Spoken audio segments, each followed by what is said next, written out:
Selamat pagi jemaat yang dikasihi Tuhan, selamat hari Minggu dan selamat beribadah. Mari kita mempersiapkan hati masuk dalam ibadah saat ini.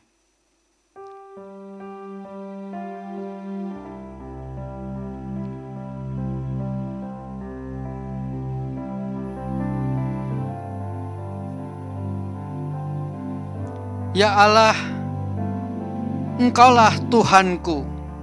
Aku mencari Engkau. Jiwaku haus kepadamu. Tubuhku rindu kepadamu seperti tanah yang kering dan tandus tiada berair. Demikianlah aku memandang kepadamu di tempat kudus sambil melihat kekuatanmu dan kemuliaanmu. Sebab kasih setiamu lebih baik daripada hidup. Bibirku akan memegahkan Engkau.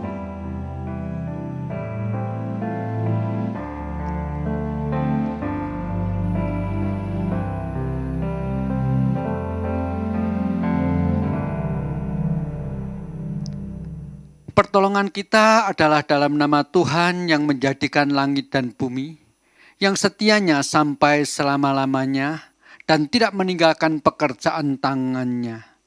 Turunlah kiranya atas kita sekalian, kasih karunia dan damai sejahtera dari Allah Bapa kita dan dari Tuhan kita, Yesus Kristus.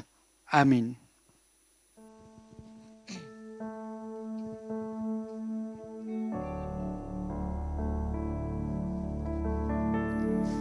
Puji nama Tuhan, Shalom, haleluya.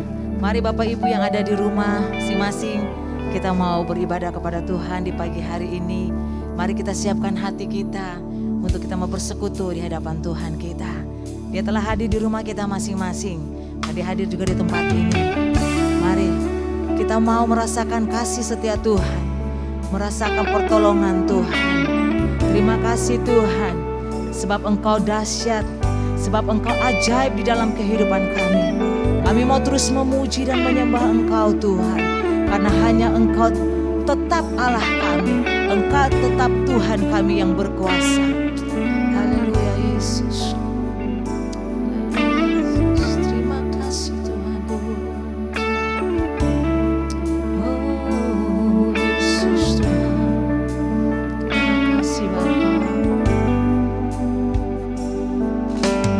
Betapa dahsyat Engkau Tuhan, pencipta segala yang ada, dulu sekarang sampai selamanya.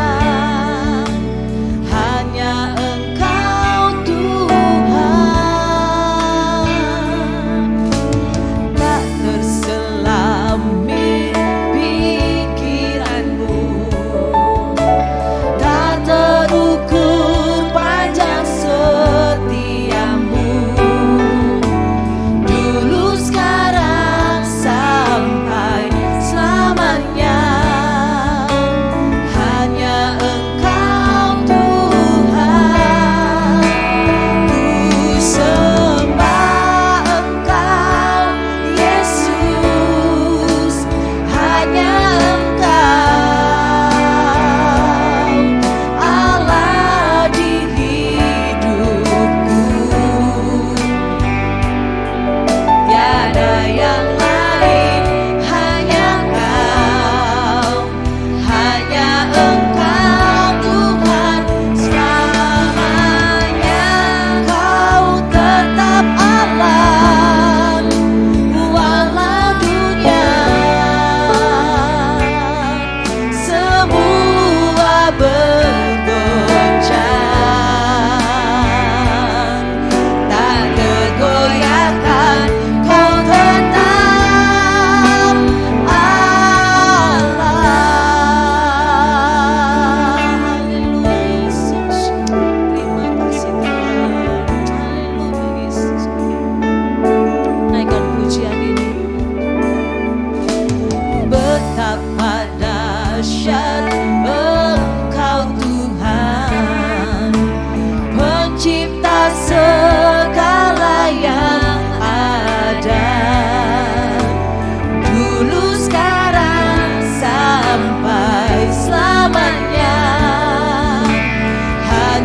Engkau Tuhan,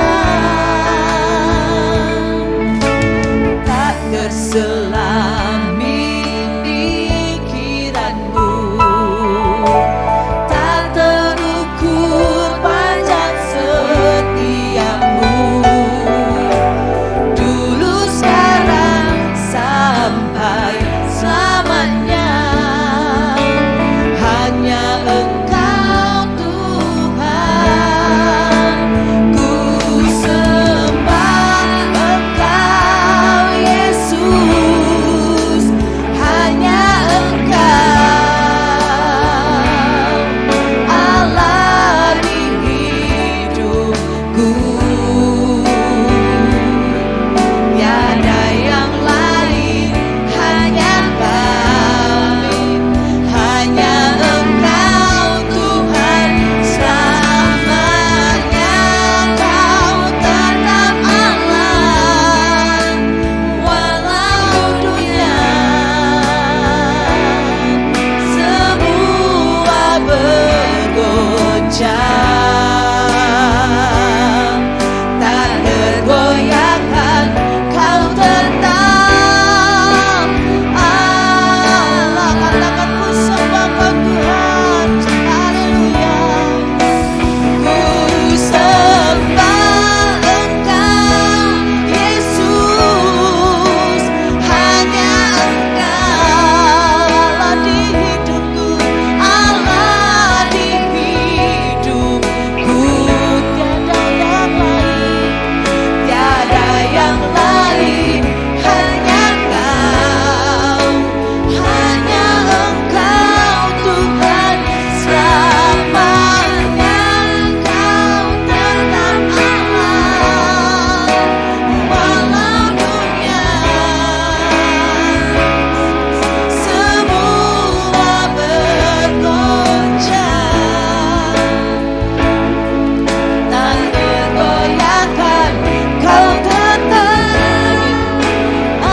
Sekali lagi katakan ku sembah Kau Tuhan. Haleluya. Ku sembah Engkau Yesus. Hanya Engkau Allah di hidupku, tiada yang lain, tiada yang lain, hanya Kau Yesus, hanya Engkau Tuhan selamanya. Kau tetap Allah, walau dunia semua bergoncang, tak tergoyahkan. Kau tetap Allah, Kau tetap Allah.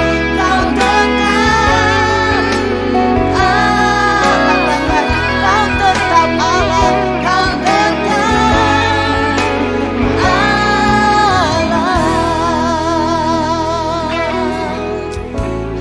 Haleluya Yesus. Kasih Tuhan. Haleluya Yesus. Terima kasih Tuhan.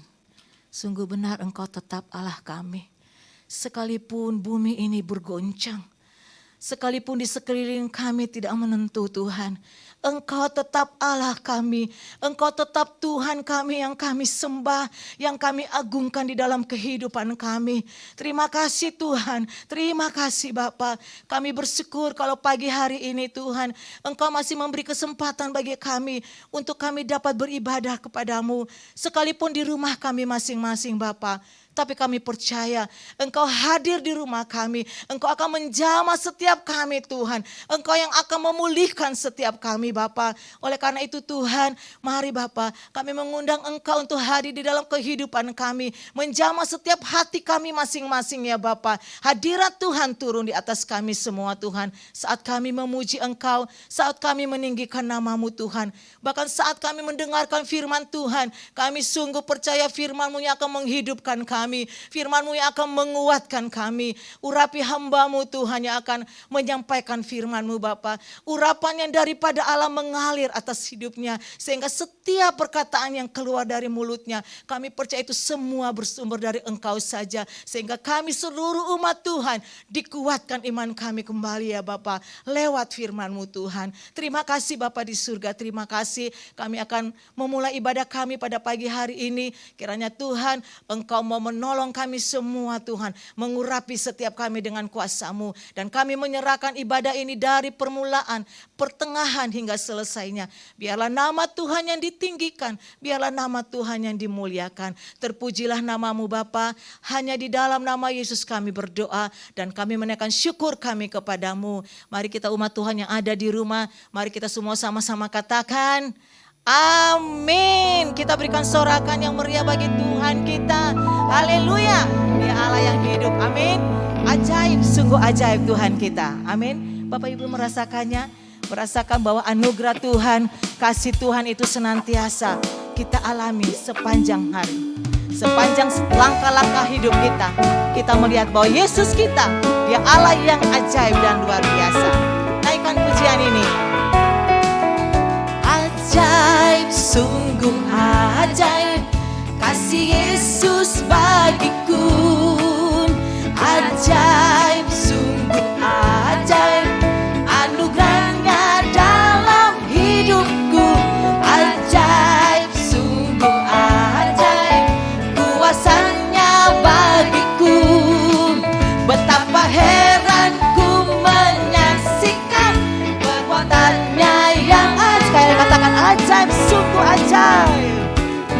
Ajaib, sungguh ajaib, kasih Yesus bagiku. Amin.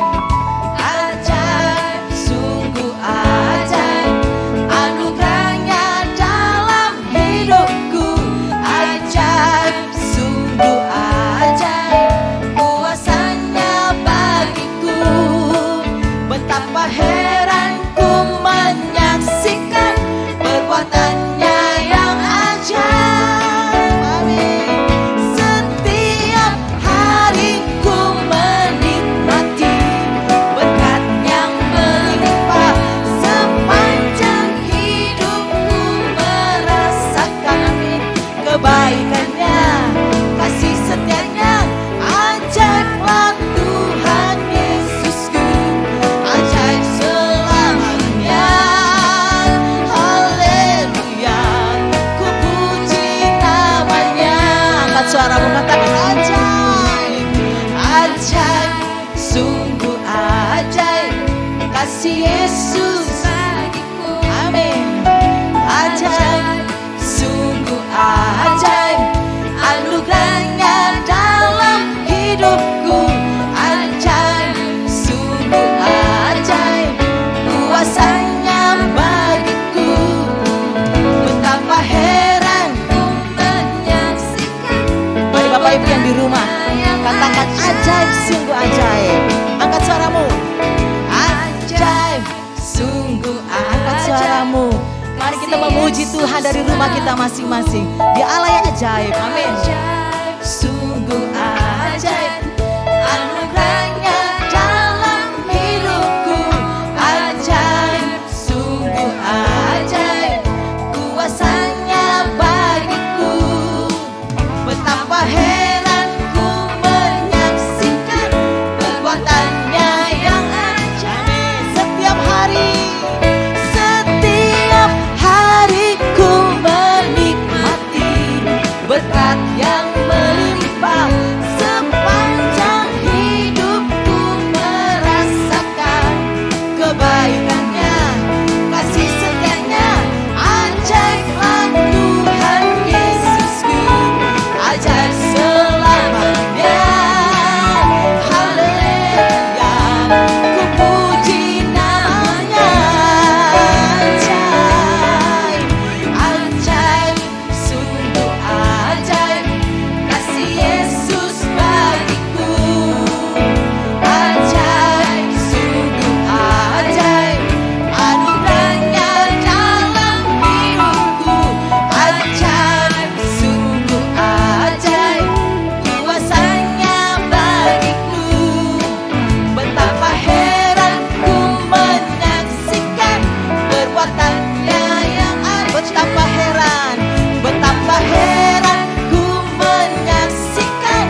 bangkit berdiri. Yuk kita tos dong kiri kanan.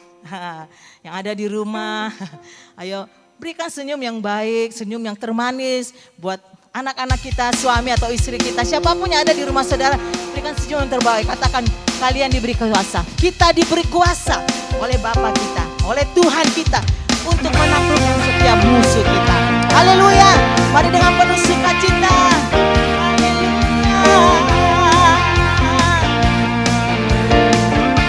Diberi kuasa. Diberi kuasa dari Raja mulia, menaklukkan musuh di bawah kakiku. Ku pakai kuasa dari Raja mulia. Bila Allah ada bersamaku, siapa jadi lawanku? Sungguh besar Kau Tuhanku, Engkau beri hidupku. Ku berdiri dengan iman, iman dalam Yesus Tuhan. Kau yang memberi kemenangan, ku bersorak merayakan. Terpujilah Engkau Raja segala raja.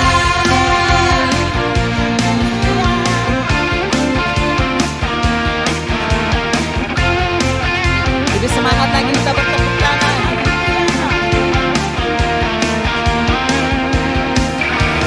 Ku diberi kuasa dari Raja mulia, menaklukkan musuh. Di mana saudara?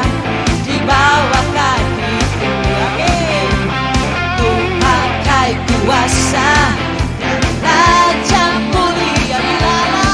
Bila Allah ada bersamaku, siapa jadi? Katakan bila Allah ada bersamaku, siapa jadi? Sekali lagi katakan bila Allah ada bersamaku, siapa jadi lawanku? Sungguh besar Kau Tuhanku, Engkau perisai hidupku. Berdiri dengan iman, iman dalam Yesus Tuhan. Kau yang memberi kemenangan, ku bersorak merayakan. Terpujilah Engkau Raja. Sungguh besar Kau Tuhanku, Engkau perisai hidupku. Ku berdiri dengan iman, iman dalam Yesus Tuhan.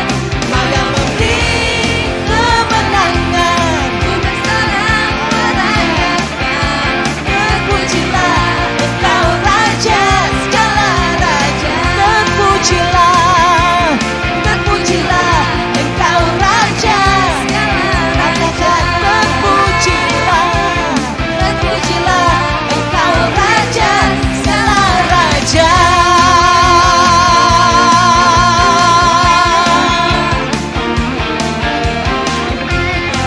Haleluya Yesus. Berikan sorakan yang meriah bagi Tuhan kita. Haleluya.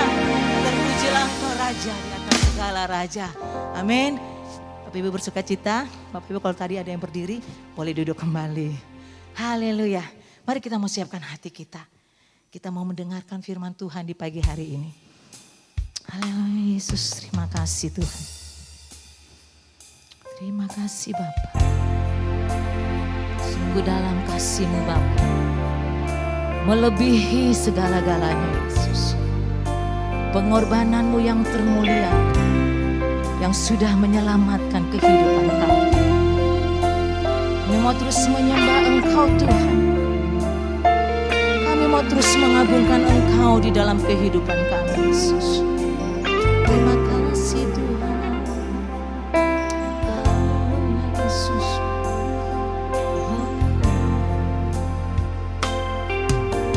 Dalamnya kasih-Mu Bapa, terlebih dari segalanya. pengorbanan yang termulia, selamatkanku dengan darah yang tercurah. Ampuniku dari dosa, ku bersujud kepadamu, oh Yesusku.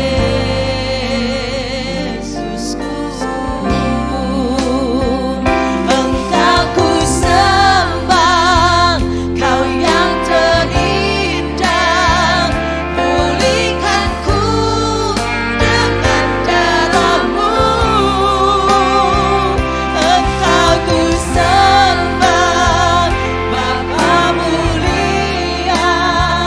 Seumur hidupku ku mau menyembah-Mu. Ini doa kami Tuhan. Seumur hidup kami mau terus menyembah Engkau Tuhan. Haleluya Yesus. Mari naikkan pujian ini. Dalamnya kasih-Mu Bapa, terlebih dari segalanya, pengorbanan yang termulia, selamatkanku dengan darah-Mu, dengan darah yang tercurah. Ampuniku dari dosa, ku bersujud kepadamu, oh Yesusku. Engkau ku sembah, Kau yang terindah. Pulihkanku dengan darah-Mu. Pulihkan kami Tuhan. Bapa mulia, seumur hidupku ku mau menyembah-Mu. Sekali lagi katakan, Engkau ku sembah. Haleluya. Engkau ku sembah, Kau yang terindah. Pulihkanku dengan darah-Mu. Engkau ku sembah, Bapa mulia. Seumur hidupku ku mau menyembah-Mu. Seumur hidupku ku mau menyembah-Mu. Seumur hidupku ku mau menyembah-Mu.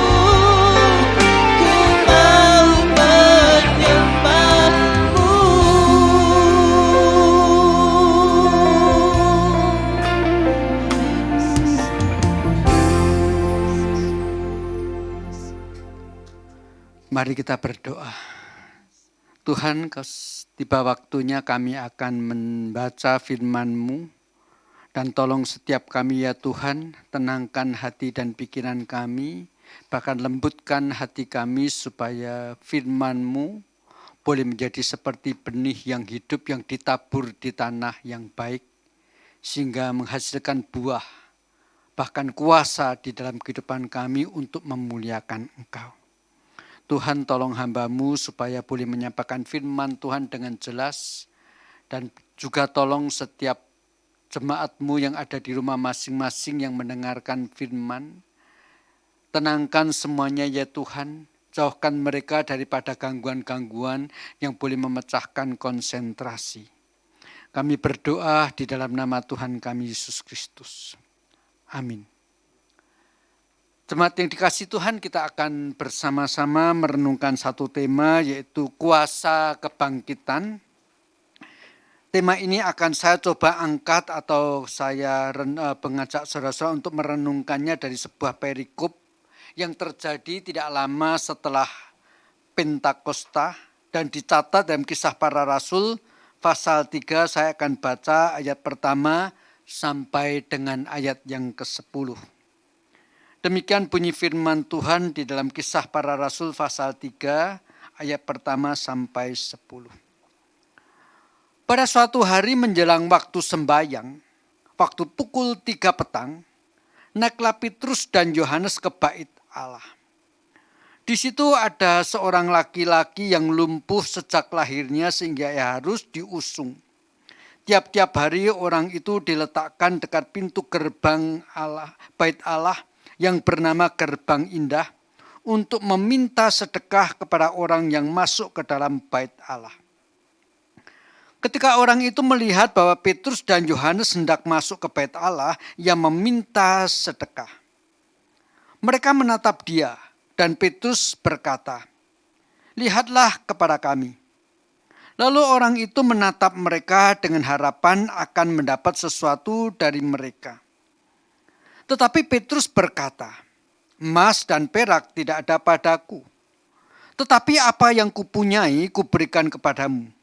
Demi nama Yesus Kristus orang Nazaret itu, berjalanlah." Lalu ia memegang tangan kanan orang itu dan membantu dia berdiri. Seketika itu juga kuatlah kaki dan mata kaki orang itu. Ia meloncat, berdiri lalu berjalan kian kemari dan mengikuti mereka ke dalam bait Allah dan berjalan melompat-lompat serta memuji Allah. Seluruh rakyat itu melihat dia berjalan sambil memuji Allah, lalu mereka mengenal dia sebagai orang yang biasanya duduk meminta sedekah di gerbang indah bait Allah. Sehingga mereka takjub dan tercengang tentang apa yang telah terjadi padanya. Sampai di sini pembacaan firman Tuhan. Jemaat yang dikasihi Tuhan, peristiwa yang terjadi ini kalau kita lihat dari urutan ceritanya, peristiwa waktu itu adalah beberapa hari setelah peristiwa Pentakosta, yaitu hari di mana Roh Kudus dicurahkan kepada para rasul dan juga Petrus. Memang pada waktu itu oleh karena curahan Roh Kudus terjadi mujizat, murid-murid bisa menyampaikan bahasa yang sebetulnya tidak mereka kuasai sehingga banyak orang menjadi percaya. Dan Petrus pada waktu itu juga mewakili teman-temannya menjelaskan bahwa mereka itu bukan mabuk, tetapi karena kuasa dan mujizat yang dilakukan oleh Roh Kudus. Dan setelah itu yang terjadi adalah 3.000 orang bertobat. Jadi jelas di sini memang dalam peristiwa Pentakosta, murid-murid khususnya mengalami kuasa Roh Kudus bekerja secara ajaib di dalam diri mereka dan mereka diberikan keberanian. Tetapi tentang bahwa kemudian pada hari itu ketika 3.000 orang percaya, itu dari sisi lain sebetulnya justru membuat ahli-ahli Taurat, orang-orang Yahudi yang menentang Kristus semakin marah. Karena bagi mereka Petrus ini pada hari Pentakosta justru membuat lebih banyak orang disesatkan oleh ajarannya yang tidak benar. Jadi dalam pemahaman seperti ini ketika mujizat terjadi pada hari Pentakosta, justru ancaman dan bahaya yang mengancam murid-murid Yesus itu sebetulnya semakin serius. Di dalam situasi yang seperti inilah Petrus hari itu pergi ke bait Allah untuk sembahyang. Benar tadi saya katakan keberanian dan kuat kuasa Roh Kudus bekerja dalam dirinya. Tetapi kalau bukan karena gerakan Roh Kudus hari itu dari sisi pandangan secara manusia sama mengatakan terus terang. Rasanya kok kurang bijak ya. Untuk berdoa saja harus pergi ke bait Allah. Toh sebetulnya berdoa juga di rumah bisa. Apalagi Petrus pernah mendengar ajaran Yesus yang berkata loh. Takkan tiba waktunya orang benar bukan beribadah di tempat ini atau di tempat itu. Tetapi orang berdoa dan beribadah kepada Allah di dalam roh dan kebenaran. Selama mereka mengikuti Tuhan Yesus, mereka juga seringkali melihat Tuhan Yesus berdoa di sembarangan tempat. Lihat ada pohon ara berhenti sebentar, bersujud di sana berdoa. Jadi apakah bijak? Pada situasi setelah peristiwa Pentakosta, banyak orang bertobat, situasi semakin mencekam, mereka masih dicari-cari oleh orang-orang Yahudi yang melawan Yesus. Sekarang hanya untuk berdoa, dalam tanda kutip ya, hanya untuk berdoa. Mereka harus pergi ke bait Allah. Saya percaya ini karena gerakan Roh Kudus, bukan hanya semata-mata untuk berdoa saja. Kalau untuk berdoa saja itu saya katakan tadi, di rumah juga bisa. Saya jadi ingat pada waktu di Tiongkok saya dikasih tahu rekan-rekan yang lain bahwa kami ini sedang dicari-cari polisi. Kami lari dari tempat di mana kami mau ditangkap. Dalam tanda kutip kita sampai di satu kota yang relatif cukup, di satu desa yang relatif cukup aman. Setelah lari berjam-jam dan rasa aman baru terasa perut lapar. Waktu lari tidak rasa perut lapar. Lalu kami masuk sebuah kedai, makan, di situ ada beberapa orang memang. Teman yang mendampingin saya lari bisik-bisik mengatakan demikian. Kalau boleh doanya tidak usah tutup mata. Waktu doa mau makan. Kenapa? Karena tidak yakin apakah orang-orang yang di dalam warung ini sebetulnya adalah salah. Beberapa mungkin intel yang sedang mencari orang-orang Kristen yang mau ditangkap. Jadi hari itu saya teringat, saya berdoa makan sambil melototin ayam yang ada di piring. Bukan karena takut ayamnya diambil orang, tapi karena takut kalau berdoa tutup mata nanti orang-orang yang mungkin sebetulnya sedang mau pergi menangkap kami tahu ini kok orang Kristen, jangan-jangan ini orangnya. Terserah sekalian mau mengatakan saya ini kurang beriman atau apa. Kalau ada yang merasa seperti itu, ku ampuni dosa kalian yang memfitnah saya. Gitu ya. Tetapi saya pikir ada benernya juga. Karena berdoa yang penting bukan soal tutup mata atau buka mata kok. Yang penting hati kita.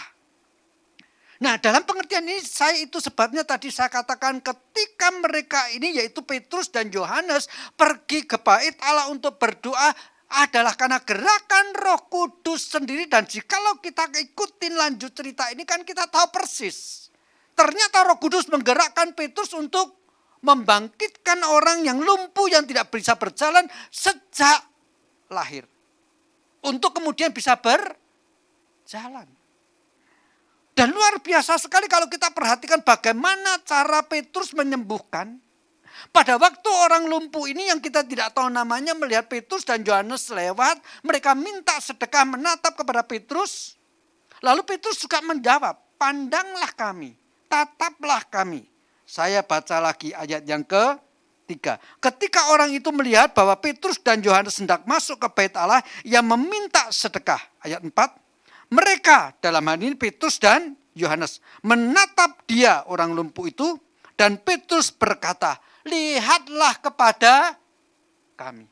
Atau pakai bahasa yang lebih baik, pandanglah kepada kami. Mari kita mencoba membayangkan situasi waktu itu. Si lumpuh ini pasti duduk, bukan berdiri. Lalu Petrus dan Yohanes berdiri. Lalu mengatakan, pandanglah kami. Maka ada satu sikap di mana seseorang menengadah. Dan satu lagi sikap seorang yang menundukkan kepala melihat. Dan di situ terjadi kontak mata. Bagi saya ini pemandangan luar biasa sekali. Bagaimanapun saya melihat seolah-olah ini satu gambaran sikap seseorang yang berharap, yang meminta sesuatu, apalagi kepada Allah. Itu adalah satu sikap yang memandang dengan berharap. Dan itulah yang sesungguhnya dilakukan oleh si orang lumpuh ini. Ketika Petrus mengatakan pandanglah kami, pasti dia menengadah melihat Petrus dan Yohanes dengan satu harapan. Harapan apa? Dapat sedekah.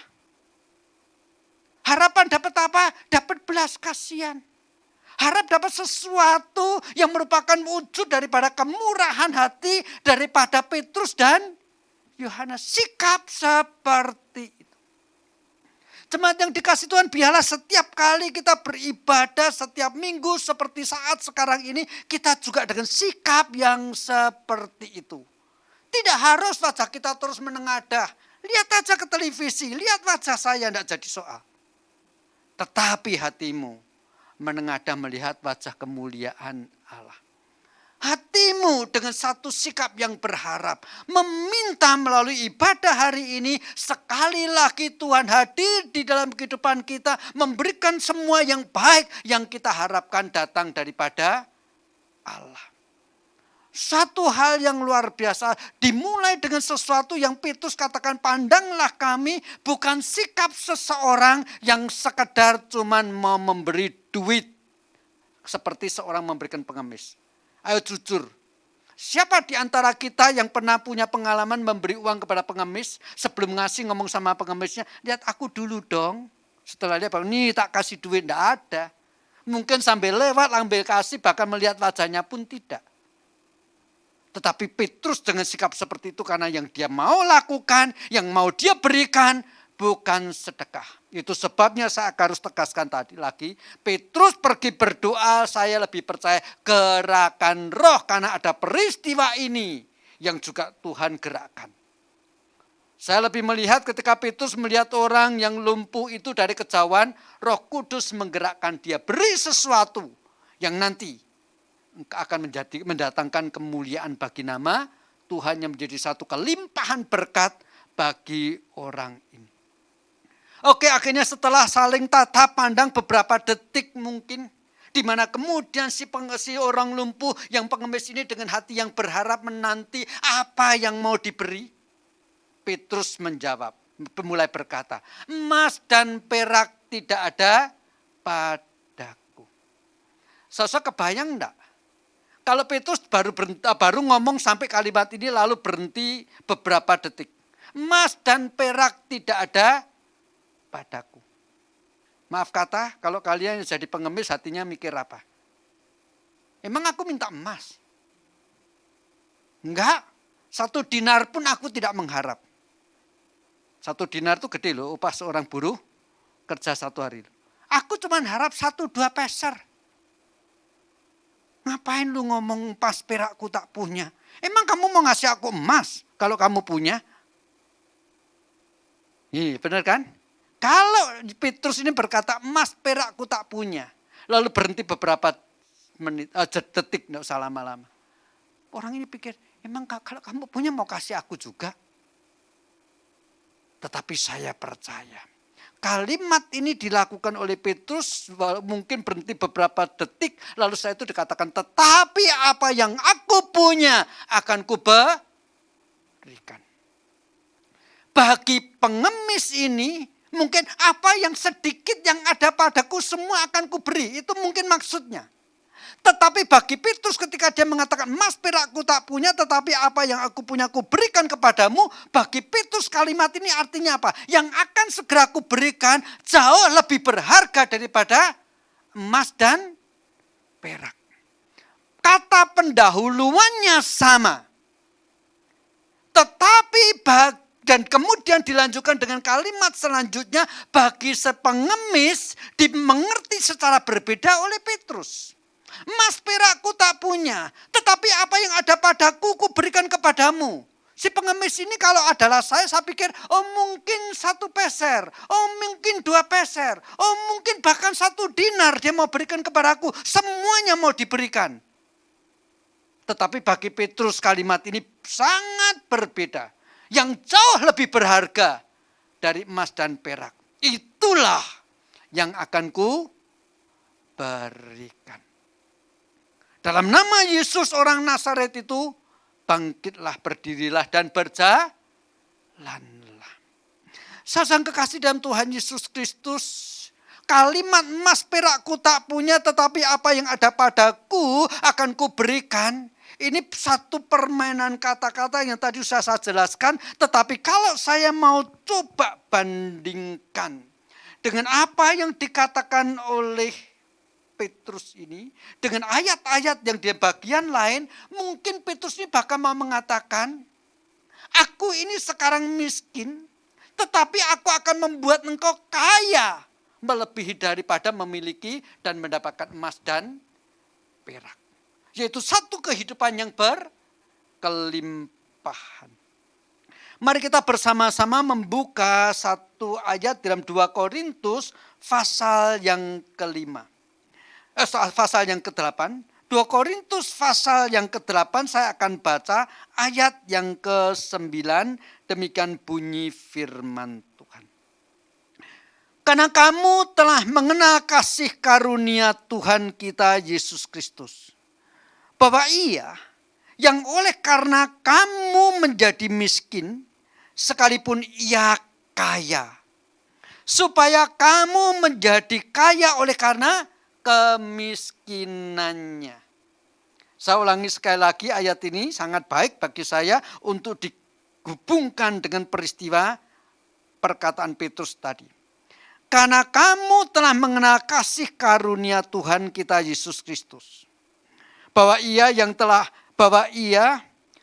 oleh karena kamu menjadi miskin sekalipun Ia kaya, supaya kamu menjadi kaya oleh karena kemiskinannya.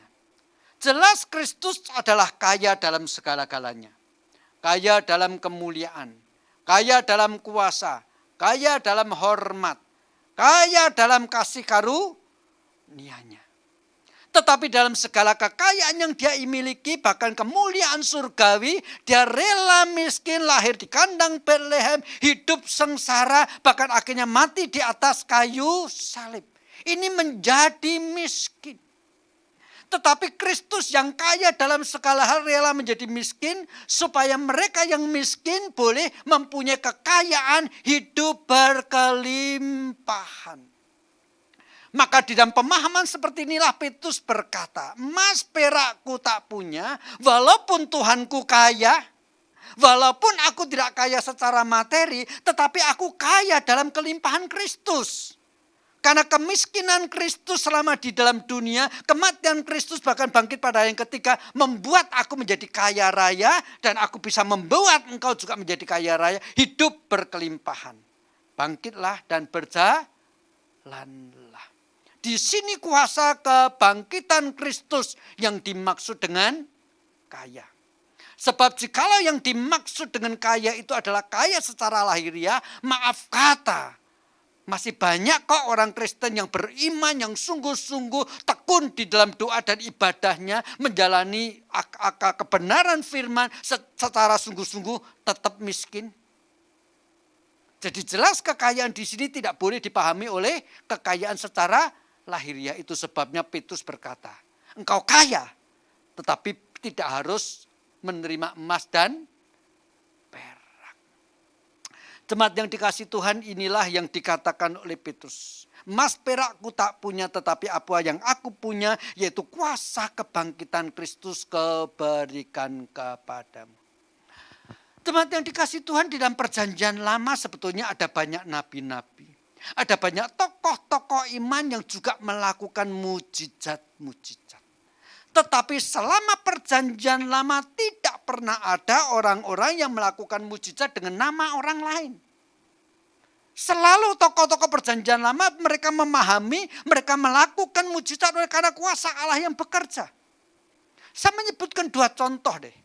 2 orang yang melayani dengan luar biasa juga dipenuhi di dalam pelayanannya dengan mujizat, dan mereka itu adalah suksesor, pengikut daripada orang yang lebih besar. Yang pertama yaitu Yosua. Yosua jelas memimpin bangsa Israel karena dia murid atau pengikut tadinya adalah tangan kanan daripada Musa. Tetapi di dalam pelayanannya Yosua dia tidak pernah berkata demi nama Musa, biarlah sungai Yordan tersebak, tidak pernah. Yang satu lagi adalah bahkan lebih jelas lagi, itu Elisa. Elisa itu murid daripada Elia. Bahkan waktu Elia mau terangkat,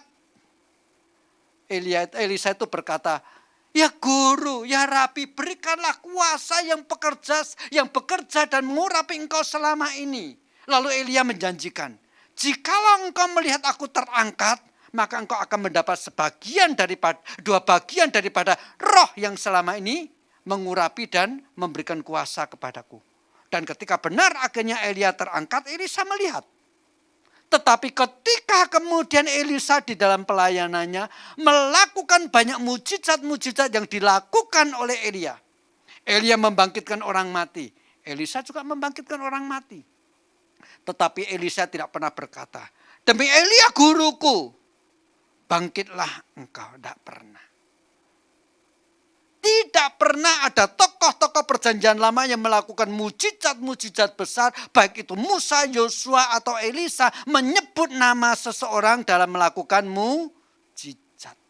Tetapi ketika Petrus melakukan mujizat, meminta orang yang lumpuh sejak lahir, yang menjadi pengemis untuk bangkit dan berdiri dan berjalan, dia menyebut demi nama Yesus. Hal ini bagaimanapun terangsung kita boleh menarik kesimpulan karena Kristus adalah Allah.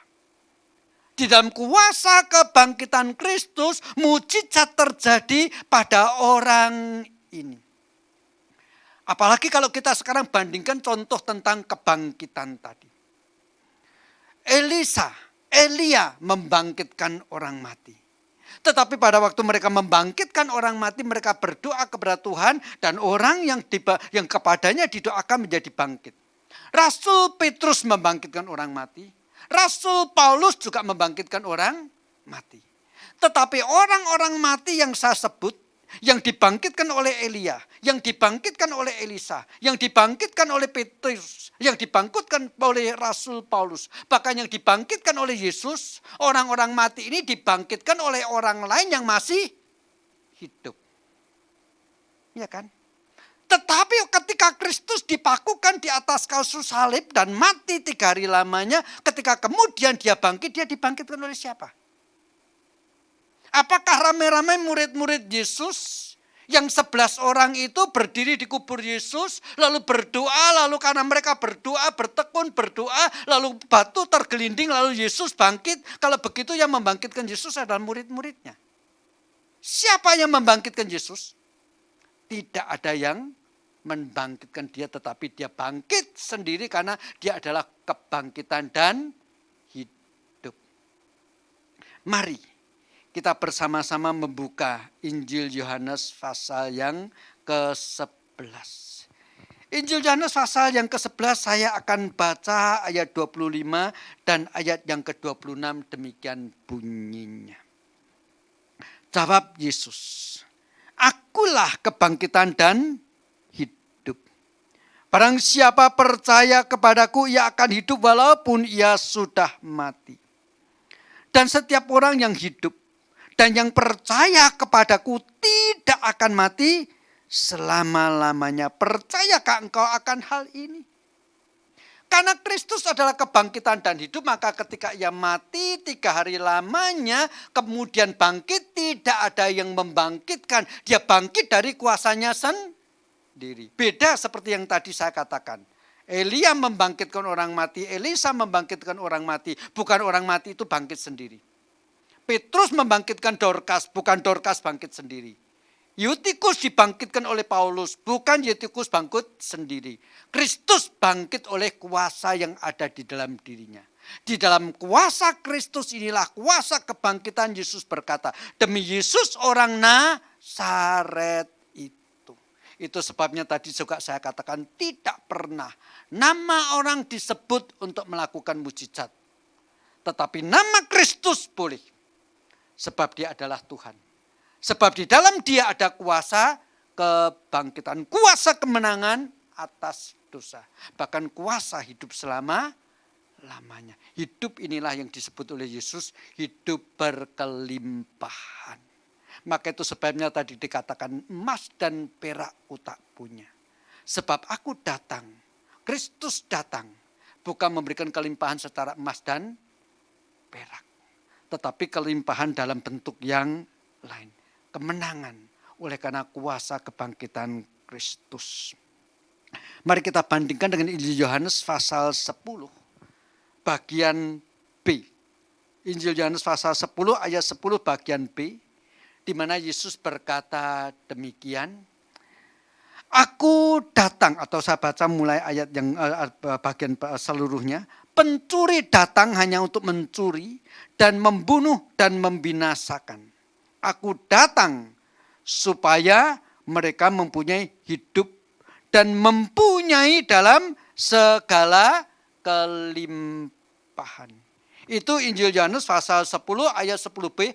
Aku datang supaya mereka mempunyai hidup dan mempunyai dalam segala kelimpahan. Tetapi Tuhan Yesus tidak berhenti sampai di sini.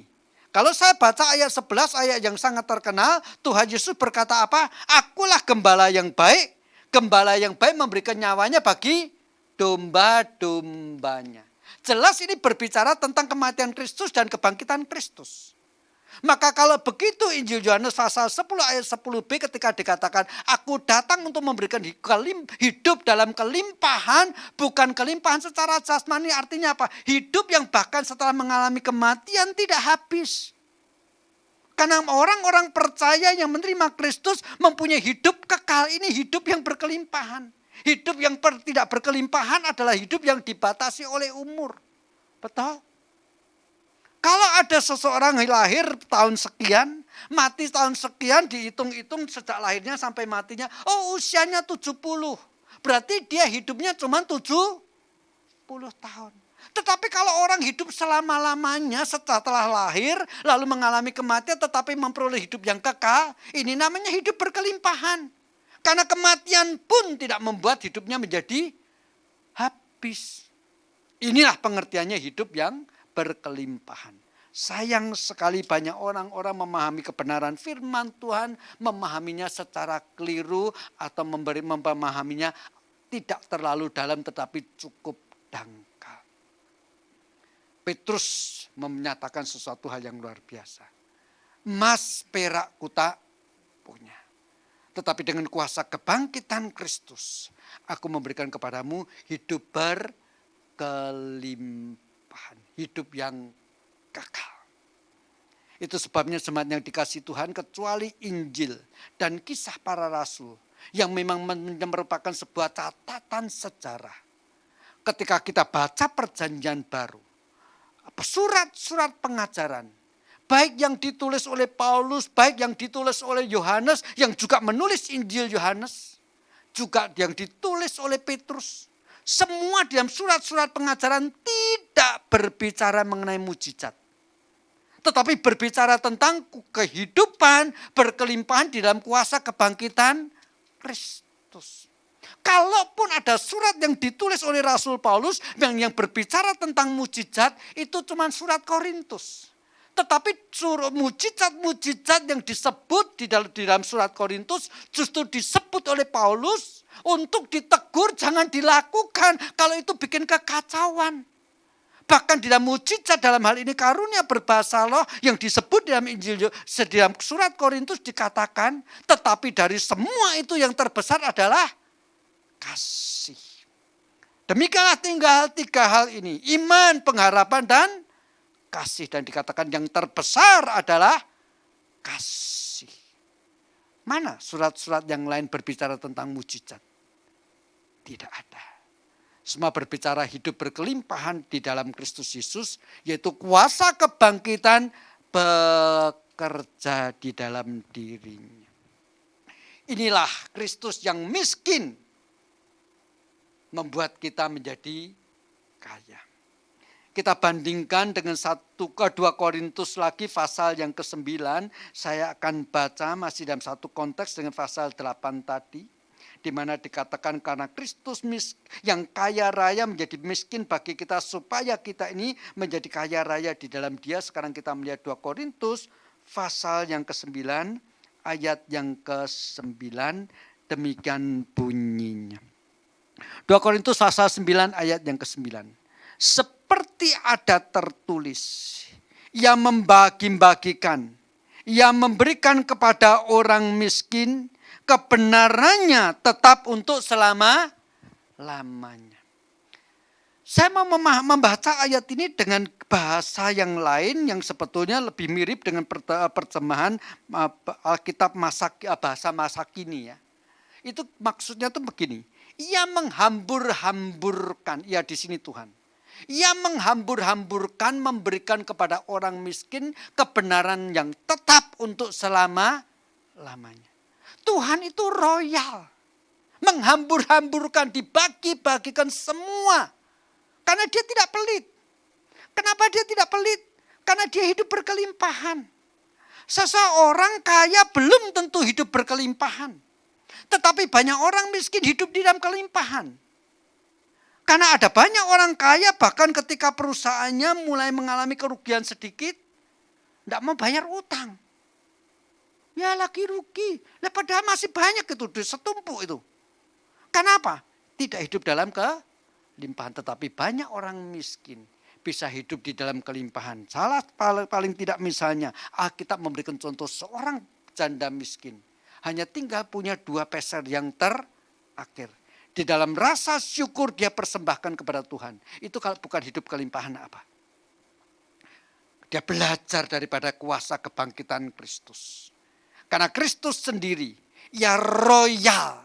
Menghambur-hamburkan, membagi-bagikannya kalau boleh pakai istilah menghambur-hamburkan. Dia royal, tidak pelit, berikan semua kepada orang-orang yang miskin. Sehingga orang-orang yang miskin, yang lapar akan kebenaran Tuhan, diperkaya oleh hidup di dalam Tuhan. Ini maksudnya hidup berkelimpahan. Kuasa kebangkitan Kristus adalah kuasa yang Tuhan rindu bekerja dalam hidup kita. Sehingga jikalau kita adalah dulunya, seperti orang yang terus menengadah berharap kepada pertolongan Tuhan karena ketidakberdayaan kita.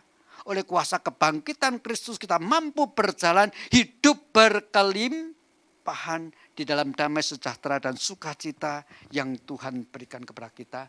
Karena hidup kita adalah hidup yang pengharapannya bukan pada dunia yang habis ketika kita tutup usia. Hidup yang seperti ini hidup sangat terbatas. Tetapi hidup kita dan pengharapan kita kepada sesuatu yang tidak ditutup dan tidak dibatasi oleh kematian. Dan terakhir mari kita bersama-sama melihat apa yang ditegaskan di dalam seluruh perjanjian baru, khususnya pengajaran-pengajaran yang tadi saya katakan tidak sama sekali bahkan justru menyinggung mujizat kecuali mujizat terbesar. Yaitu kasih karunia Allah di dalam Kristus Yesus melalui kuasa salib dan kuasa kebangkitan. Surat Roma kita lihat di dalam pasal yang kelima. Surat Roma pasal yang kelima ayat yang ke-10 saya akan baca demikian bunyinya. Sebab jikalau kita ketika kita masih seteru diperdamaikan dengan Allah oleh kematian anaknya, lebih-lebih kita yang sekarang telah diperdamaikan pasti diselamatkan oleh hidupnya. Melalui kebangkitan Kristus oleh hidupnya kita diselamatkan. Memperoleh hidup yang kekal. Inilah hidup yang berkelimpahan yang dikatakan dalam Injil Yohanes pasal 10 ayat 10b tadi. Aku datang untuk memberikan hidup yang berkelimpahan. Kiranya firman Tuhan pada pagi hari ini mengingatkan kita. Benar. Beberapa waktu terakhir ini kita terus hidup di dalam situasi yang sulit untuk kita tebak sampai kapan. Kalau seperti ini apa tidak akan menggerus tabunganku? Kalau terus sampai seperti ini apa bahkan tidak menggerus kesehatanku? Dan selanjutnya. Tetapi ingat, kuasa kebangkitan Kristus seharusnya ketika kita izinkan bekerja di dalam diri setiap kita. Itu memberikan kuasa kebangkitan yang bekerja secara luar biasa. Tidak ada cara lain. Mari kita seperti seorang yang lumpuh, yang duduk dan menengadah, menatap berharap. Bukan berharap kepada Petrus, bukan berharap kepada Yohanes, tetapi berharaplah kepada Yesus, orang Nazaret itu, Tuhan kita, yang adalah kebangkitan dan hidup. Di dalam Dia ada hidup berkelimpahan. Kiranya firman Tuhan menjadi berkat bagi setiap kita. Amin. Mari kita bersama-sama masuk di dalam doa. Seperti seorang yang miskin, yang tidak mempunyai apa-apa, bahkan tidak berani membayangkan harapan tentang hari esok. Tuhan, kami menengadah, memandang wajah kemuliaan-Mu. Kami rindu Tuhan pada saat-saat seperti ini. Kuasa kebangkitan-Mu Engkau curahkan dan memberikan kepada kami kekuatan. Sehingga jikalau kami merasa letih, jikalau kami merasa begitu lelah sehingga seakan-akan tidak berani meneruskan perjalanan hidup kami, biarlah hari ini kami melonjak, melompat, bergirang, dan akan memuji-muji Engkau. Karena kuasa kebangkitan sekali lagi bekerja di dalam hidup kami. Terima kasih. Kami berdoa memohon, sekaligus mengucap syukur karena Engkau Allah yang royal, Allah yang memberikan kepada kami kehidupan yang berkelimpahan. Terima kasih untuk semuanya ini. Dalam nama Kristus Yesus kami berdoa. Amin. Mari jemaat yang dikasihi Tuhan, dengan rasa syukur, karena Tuhan kita, Tuhan yang datang untuk memberikan kepada kita hidup yang berkelimpahan, kita mengikrarkan pengakuan iman rasuli yang berbunyi demikian. Aku percaya kepada Allah, Bapa yang Maha Kuasa, Kalib langit dan bumi, dan kepada Yesus Kristus anaknya yang tunggal Tuhan kita, yang dikandung daripada Roh Kudus, lahir dari anak darah Maria, yang menderita di bawah pemerintahan Pontius Pilatus, disalibkan, mati dan dikuburkan, turun ke dalam kerajaan maut. Pada hari yang ketiga, bangkit pula dari antara orang mati, naik ke surga, duduk di sebelah kanan Allah, Bapa yang Maha Kuasa, dan akan datang dari sana untuk menghakimi orang yang hidup dan yang mati. Aku percaya kepada Roh Kudus, gereja yang kudus dan am, persekutuan orang kudus, pengampunan dosa, kebangkitan daging, dan hidup yang kekal. Amin.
Mari kita sekali lagi masuk di dalam doa.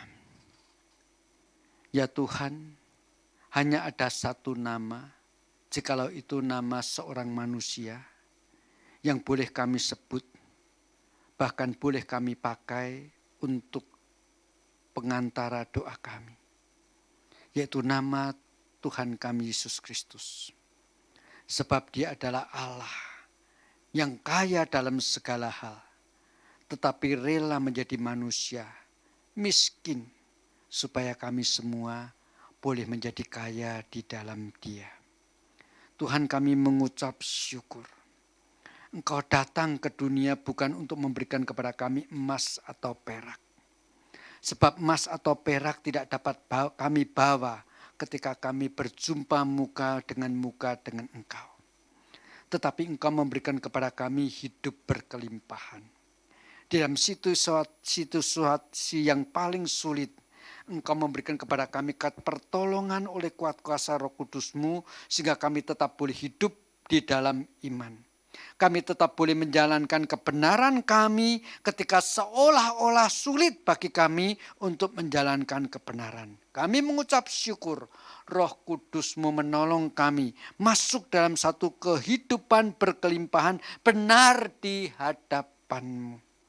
Bahkan Roh Kudus-Mu menjadi meterai bagi kami bahwa setelah kami menghadapi kematian, hidup kami tidak selesai, tapi berkelimpahan sampai hidup yang kekal. Selama-lamanya, bahkan di dalam kemuliaan surgawi bersama-sama dengan Engkau. Tuhan, kami mengucap syukur. Itu sebabnya ya Tuhan, pada pagi hari ini sekali lagi kami berdoa, kiranya kuat kuasa Roh Kudus-Mu memenuhi seluruh hati dan pikiran kami, memenuhi seluruh hidup kami, sehingga kuasa kebangkitan Kristus hidup di dalam diri kami. Sehingga dimanapun kami berada, apapun yang kami sedang hadapi, situasi lancar maupun situasi yang sangat sulit, bahkan sangat mencekam, yang bahkan menakutkan, orang lain melihat, kami hidup karena iman. Kami hidup karena Kristus hidup di dalam kami. Tuhan, pakai hidup kami Tuhan. Sehingga jikalau ada orang bertanya, bagaimana engkau yakin bahwa Kristus hidup? Kami boleh mengatakan kami yakin Kristus hidup. Sebab Ia hidup di dalam kami. Tuhan, ini kami semua. Kami rindu menjalani hidup kami hari demi hari di dalam kuasa kebangkitan yang Engkau berikan kepada kami. Sampai Engkau memandang kami layak berjumpa dengan Engkau. Oleh sebab itu Tuhan, pada pagi hari ini hamba-Mu khususnya serahkan setiap jemaat-Mu satu persatu. Dengan segala pergumulannya, dengan segala tantangan-tantangan dan ujian yang Kau izinkan terjadi dalam hidupnya. Kami percaya ya Tuhan, semuanya itu tidak melampaui kekuatan mereka. Terlebih lagi ketika jemaat-Mu satu persatu menghadapi semua ujian itu dengan memakai kuasa kebangkitan yang ada dan sudah Kau berikan kepada setiap umat percaya. Terima kasih Tuhan. Itu sebabnya bagi mereka yang lemah Engkau kuatkan kembali. Bagi mereka yang sakit secara jasmani ya Tuhan, kalau boleh Engkau memberikan kesembuhan. Bagi mereka yang sedang patah semangat, mereka yang putus asa, berikan kesemangat, berikan kekuatan untuk mereka mulai mengenadah, melihat wajah dan pertolongan-Mu Tuhan. Terima kasih. Kami percaya Tuhan, Engkau adalah Allah yang tidak merasa sayang, yang royal membagi-bagikan kepada setiap kami segala sesuatu yang Kau butuhkan. Sehingga hidup kami merasakan sukacita. Itulah kelimpahan di dalam Engkau.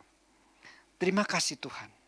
Kami boleh berdoa dalam satu nama Tuhan kami Yesus Kristus yang mengajarkan kami berdoa demikian.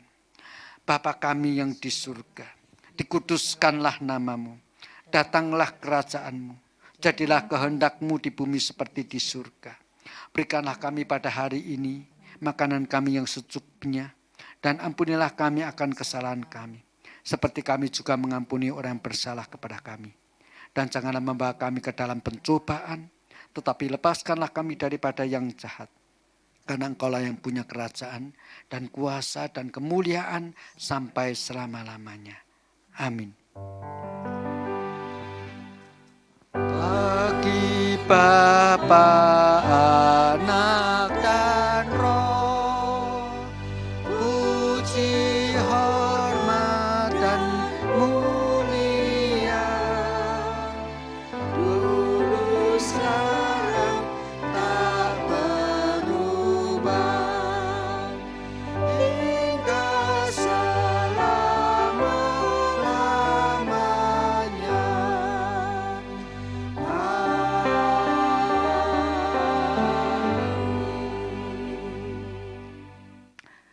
Jemaat yang dikasihi Tuhan, pandanglah wajah kemuliaan Tuhan.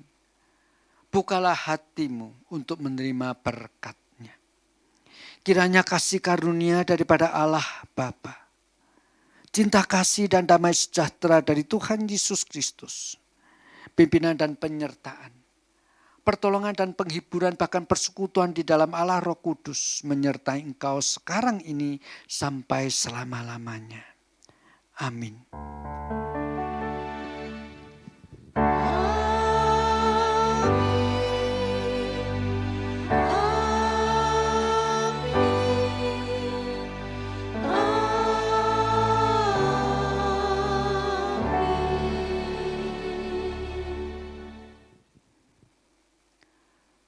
Doa teduh, ibadah selesai.